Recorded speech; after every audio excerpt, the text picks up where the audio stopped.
ಬಳ್ಳಾರಿ ಜಿಲ್ಲೆಯಲ್ಲಿ ಮಳೆ ಅವಾಂತರ ಸಾಕಷ್ಟು ರೈತರಿಗೆ ಸಂಕಷ್ಟವನ್ನ ತಂದೊಡ್ಡಿರುವಂತದ್ದು. ಯಾಕಂತ ಹೇಳಿದ್ರೆ ಬಿತ್ತನೆ ಮಾಡಿದಂತ ಬೀಜ ಕೂಡ ಈಗ ಕೊಚ್ಕೊಂಡು ಹೋಗುವಂತ ಪರಿಸ್ಥಿತಿ ನಿರ್ಮಾಣ ಆಗಿರುವಂತದ್ದು. ಹೀಗಾಗಿ ರೈತರು ಕೂಡ ಸಂಕಷ್ಟ ಎದುರಿಸುತ್ತಿರುವಂತದ್ದು. ನಾವು ಇರುವಂತದ್ದು ಸಂಡೂರು ತಾಲೂಕಿನ ಕೊರ್ಚಿರೆಟ್ಟಿ ಗ್ರಾಮದಲ್ಲಿ ಇರುವಂತದ್ದು. ಈಗಾಗಲೇ ನೀವು ದೃಶ್ಯದಲ್ಲಿ ನೋಡಬಹುದು, ಇಲ್ಲಿ ಸಾಕಷ್ಟು ರೈತರು ಬಿತ್ತನೆ ಕಾರ್ಯ ಕೂಡ ಮುಗಿಸಿದ್ರು. ಇನ್ನೇನು ಬೆಳೆ ಬೆಳೆಯುವ ಹಂತದಲ್ಲಿ ಬರುತ್ತೆ ಅನ್ನುವಂತ ಒಂದು ನಿಟ್ಟಿನಲ್ಲಿ ನಿಟ್ಟಿಸರು ಕೂಡ ಬಿಟ್ಟಿದ್ರು. ಆದ್ರೆ ಏಕಾಏಕಿ ಸುರಿದಂತ ಧಾರಾಕಾರ ಮಳೆ ಈಗ ರೈತರ ಜಮೀನುಗಳಿಗೆ ನುಗ್ಗಿರುವಂತದ್ದು. ಸಾಕಷ್ಟು ಅವಾಂತರ ಸೃಷ್ಟಿ ಮಾಡೋದಲ್ಲದೆ ಇಲ್ಲಿ ಹಾಕಿದಂತ ಬೀಜವನ್ನು ಕೂಡ ಅದು ಕೊಚ್ಚಿಕೊಂಡು ಹೋಗಿರುವಂತದ್ದು. ಹೀಗಾಗಿ ರೈತರು ಕೂಡ ಸಂಕಷ್ಟವನ್ನ ಎದುರಿಸ್ತಿದ್ರೆ, ಇನ್ನೊಂದು ನನ್ನ ಎಡಭಾಗದಲ್ಲಿ ಕೂಡ ನೀವು ದೃಶ್ಯದಲ್ಲಿ ನೋಡಬಹುದು, ಸಾಕಷ್ಟು ಇಲ್ಲಿ ಕಂಬಗಳು ಕೂಡ ಧರೆಗುರುದಿರುವಂತದ್ದು. ಯಾಕಂತ ಹೇಳಿದ್ರೆ ಇಲ್ಲಿ ಏನು ಸುಮಾರು ರೈತರ ಜಮೀನುಗಳಿಗೆ ವಿದ್ಯುತ್ ಸಂಪರ್ಕ ಕಲ್ಪಿಸುವಂತ ಕಂಬಗಳು ಕೂಡ ಈಗ ಸಾಕಷ್ಟು ಧರೆಗುರುದಿರುವಂತದ್ದು. ಸುಮಾರು 5ಕ್ಕೂ ಹೆಚ್ಚು ವಿದ್ಯುತ್ ಕಂಬಗಳು ಕೂಡ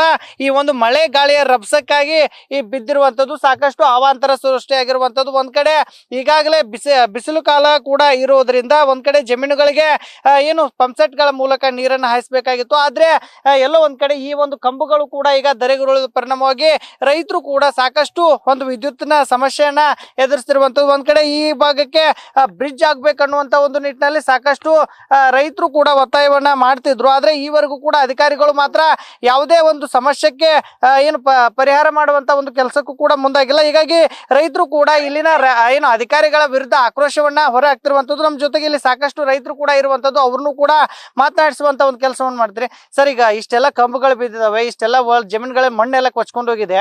ಈ ಅಧಿಕಾರಿಗಳಿಗೆ ಹೇಳಿದಾಗ ಏನಾದ್ರು ಇಲ್ಲಿ ಬ್ರಿಡ್ಜ್ ವ್ಯವಸ್ಥೆ ಮಾಡ್ತೀವಿ ಅಂತ ಹೇಳಿದ್ರೆ ಏನಂತ ಹೇಳಿದ್ರು ಮಾಡಿಲ್ಲ ಸರ್. ಅವ್ರು ಮಿರ್ಜಿ ಮಾಡ್ತೀವಿ ಅಂದ್ರು ಮಾಡಿಲ್ಲ.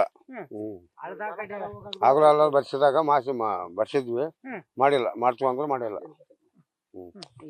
ಸರಿ, ಈಗ ಎಲ್ಲ ವಿದ್ಯುತ್ ಸಂಪರ್ಕ ಎಲ್ಲ ಕಡಿತ ಅಂದ್ರೆ ಈಗ ಎಲ್ಲ ಕಂಬಗಳು ಬಿದ್ದಿದಾವ, ಇವನ್ನೇನಾದ್ರು ಎತ್ತಿ ನಿಲ್ಸ್ಬೇಕು ಮತ್ತೆ ಮರು ಸಂಪರ್ಕ ಕಲ್ಪಿಸ್ಬೇಕನ್ನೋ ಏನಂತ ಹೇಳಿದ್ವಿ ಸರ್. ನಮಗೆ ಊರಿಗೆ ಇಲ್ಲ ರೈತರಿಗೆ ಎಲ್ಲ ಬೋರ್ವೆಲ್ಗಳಿಗೆಲ್ಲ ಈ ವಿದ್ಯುತ್ ಸಂಪರ್ಕವನ್ನು ರಾತ್ರಿ ಫುಲ್ ಧಾರಾಕಾರವಾದಂತ ಮಳೆ ಬಂದು ನಮಗೆಲ್ಲ ಪ್ರಾಬ್ಲಮ್ ಆಗಿದೆ.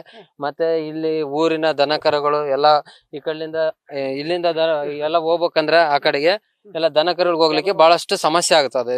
ಮತ್ತೆ ಇಲ್ಲೊಂದು ಬ್ರಿಡ್ಜ್ ಟೈಪ್ ಒಂದು ಇದು ಪಿಕಪ್ ಅಂತೀವಲ್ಲ, ಆ ಟೈಪ್ ನಮ್ಗೆ ಕಟ್ಕೊಟ್ರೆ ಬಹಳ ಅನುಕೂಲ ಆಗುತ್ತೆ ಸರ್. ಇದು ಸರ್ಕಾರಲ್ಲಿ ನಾವು ಮನವಿ ಮಾಡ್ಕೊಳ್ತೀವಿ. ಸರ್, ಈಗ ಏನೇನ್ ಬಿತ್ತನೆ ಮಾಡಿದ್ರಿ, ಇದಿಷ್ಟೆಲ್ಲ ಲಾಸ್ ಆಗೋದಕ್ಕೆ ಏನಾದ್ರು ಅಧಿಕಾರಿಗಳು ಬಂದು ನೋಡ್ತಾ ಇದಾರ ಏನಂತ? ಸರ್, ಅದು ನಾವು ಹತ್ತಿ ಜೋಳ ಬಿತ್ತಿದ್ವಿ ಸರ್. ಎಲ್ಲ ರೆಡಿ ಮಾಡ್ಕೊಂಡಿದ್ವಿ. ರೆಡಿ ಮಾಡ್ಕೊಂಡಿರೋ ಟೈಮ್ನಾಗ ಇದು ಧಾರಾಕಾರ ಮಳೆ ಬಂದು ಎಲ್ಲ ಕೊಚ್ಕೊಂಡೋಗೈತೆ ಸರ್. ಎಲ್ಲ ವಿದ್ಯುತ್ ಕಂಬ ಎಲ್ಲ ಬಿದ್ದಾವ. ತಿರ್ಗಿ ಮ್ಯಾಕೆ ಕುರಿ ಎತ್ತುಗಳು ಹೋಗಕದಾನೆ. ಅದು ಬ್ರಿಡ್ಜ್ ಮಾಡ್ಕೊಡ್ಬೇಕಂತ ನಾವು ಕೇಳ್ಕೊಂತೀವಿ ಸರ್. ಬಹಳ ಸಮಸ್ಯೆ ಆಗೈತೆ ಸರ್.